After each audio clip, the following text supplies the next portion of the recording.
আসসালামু আলাইকুম সবাইকে। আপনারা সবাই কেমন আছেন? আশা করি ভালো আছেন। আমরাও আল্লাহর রহমতে ভালো আছি। তো প্রতিদিনের মতো আজকেও হাজির হলাম। তো আজকে কোনো ব্লগ ভিডিও না, আজকে একটা রেসিপি তৈরি করব, সেটা আপনাদের সঙ্গে শেয়ার করব। তো বন্ধুরা, আজকে কি বানাবো আমি সেটা দেখতেই থাকুন। আমি এখানে পানি বসিয়েছি, পানিটা ফুটে আসছে। আমি যেটা আজকে বানাবো গুঁড়া দুধে ডিম আর গুঁড়া দুধের আমিত্তি অথবা জিলাপি। তো আমি এখানে দিয়েছি পানিটা ফুটে আসছে। আমি 4টা এলাচ থেতে করে নিয়েছি, এলাচ 4টা আমি দিয়ে দিলাম। আর আমি এখানে এখন এটা আমি শিরা তৈরি করার জন্য নিয়েছি। তো আমি এখানে এখন পরিমাণ মতো দিয়ে দেব 1.5 কাপ পরিমাণ মতো চিনি শিরা তৈরি করার জন্য। তো পানির পরিমাণটা একটু বেশি লাগতেছে, পানিটা শুকায় আসলে অল্প হয়ে যাবে শিরাটা যখন ঘন হয়ে আসবে।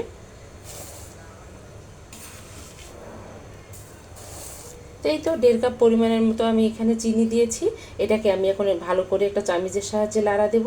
তারপর এটা যখন শিরা হয়ে আসবে নামিয়ে নেব। পাশ থেকে শব্দ আসতেছে, ক্ষমা দৃষ্টিতে দেখবেন। তো চিনিটা একদম গলে গেছে। আমি এখানে দিয়ে দিচ্ছি লবণ। তো যে কোনো মিষ্টি জাতীয় খাবারে লবণটা দিলে স্বাদটা ভালো হয়। তো হালকা লবণ দিয়েছি, বেশি লবণ না। এই শিরাটা তৈরি হতে হতে আমি এদিকে গুঁড়া দুধ ডিম এগুলো দিয়ে আমিত্তিটা তৈরি করে নেব। চিনিটা গলে গেছে একদম, শিরাটা তৈরি হয়ে যাবে এখন। তো আমি এখানে দিয়ে দিচ্ছি হালকা একটু লবণ, কারণ যে কোনো মিষ্টি জাতীয় খাবারের মধ্যে লবণটা দিলে মিষ্টির স্বাদটা একদম বেড়ে যায়। তো অল্প একটু দিয়েছি, বেশি না। তো এই তো শিরাটা এদিকে তৈরি হয়ে যাক। এটা রেডি হয়ে গেছে। আমি এখন শিরাটা নামিয়ে নেব, নিয়ে আমি এখন আমিত্তিগুলো ভেজে নেব।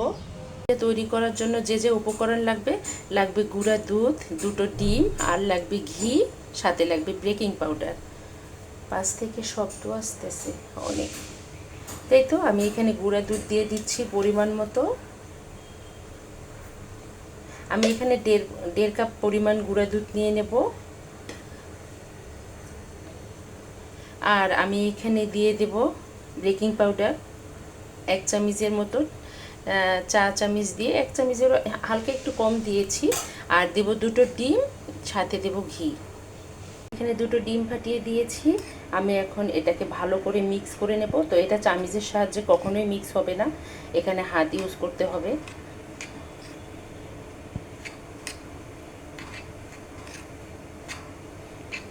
তো আমি প্রথমে ভালো করে মেখে নিচ্ছি।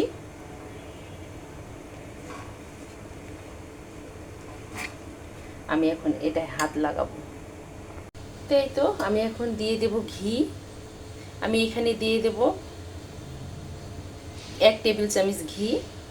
তো বেশি দিলে ইয়েটা ফেটে যাবে, আমিত্তিটা ফেটে যাবে, এই জন্য 1 টেবিল চামচ ঘি দিয়ে দিলাম। এখন আমি এটাকে ভালো করে একদম পুরাটাকে একদম মিক্স করে নেব, একটা ডো তৈরি করে নেব। আমি ডোটা তৈরি করে নিয়েছি ভালো করে, একদম সফট হয়েছে। এটাকে কিন্তু শক্ত করা যাবে না, শক্ত হলে কি হবে, যখন ভাজবো তখন ওপরটা নরম থাকবে, ভেতরে দুধটা থেকে যাবে গুঁড়া দুধটা, আর শক্ত শক্ত লাগবে, দাঁতে লাগবে খেতে। এই যে একদম নরম হয়ে গেছে। তো এটা এখন আমি আমিত্তি বানিয়ে নেব গুঁড়া দুধ দিয়ে। তো কিভাবে বানাই সেটা আপনাদের সঙ্গে শেয়ার করতেছি। তো এই তো বন্ধুরা, আমি গুঁড়ো দুধটা একটা পিঁড়িতে এরকম করে নিচ্ছি গোল করে। তারপর আমি এভাবে শেপে শেপে করে নেব।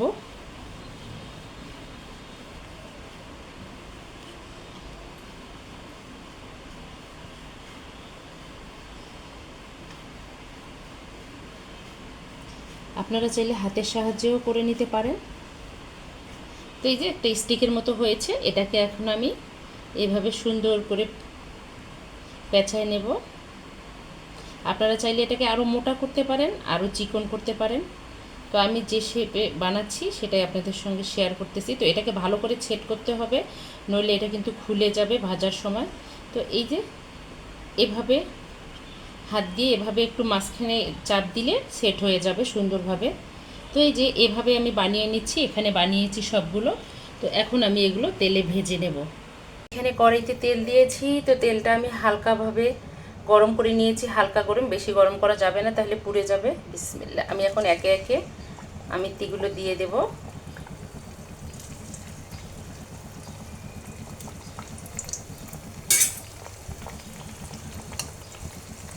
তো এটা কিন্তু নরম হবে খুব, আর তেলটা গরম হয়ে গেছে। তো এইভাবে আমি সবগুলো ভেজে নেব। আমি ভেজে নিচ্ছি।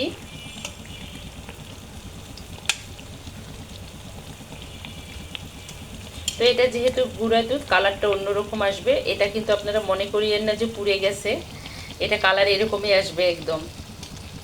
তো আমি এখানে কোনো ফুড কালার ইউজ করিনি। বন্ধুরা ভাজা হয়ে গেছে, আর আমি এগুলো শিরার মধ্যে দিয়ে দিয়েছি।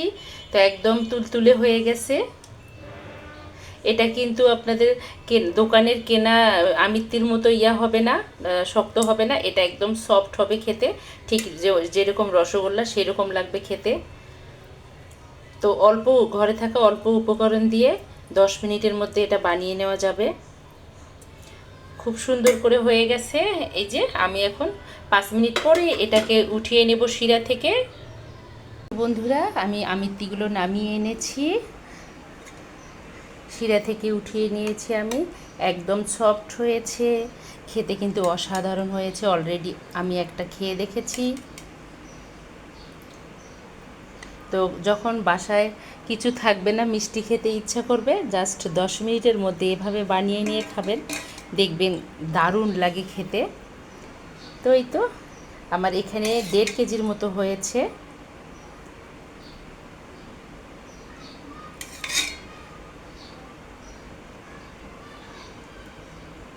তো এই তো আমিত্তিগুলো হয়ে গেছে। আমি একটা আপনাদেরকে কেটে দেখাচ্ছি কীরকম নরম হয়েছে আর শিরাটা কীরকম ঢুকেছে এটায়। এই তো আমি একটা কেটে দেখাচ্ছি। আরেকটা কথা, মেহমান আসলে মেহমানকে বসিয়ে রেখে এটা বানাতে পারবেন, আর একবার খেলে বারবার চাবে। এটা এতটাই মজা খেতে।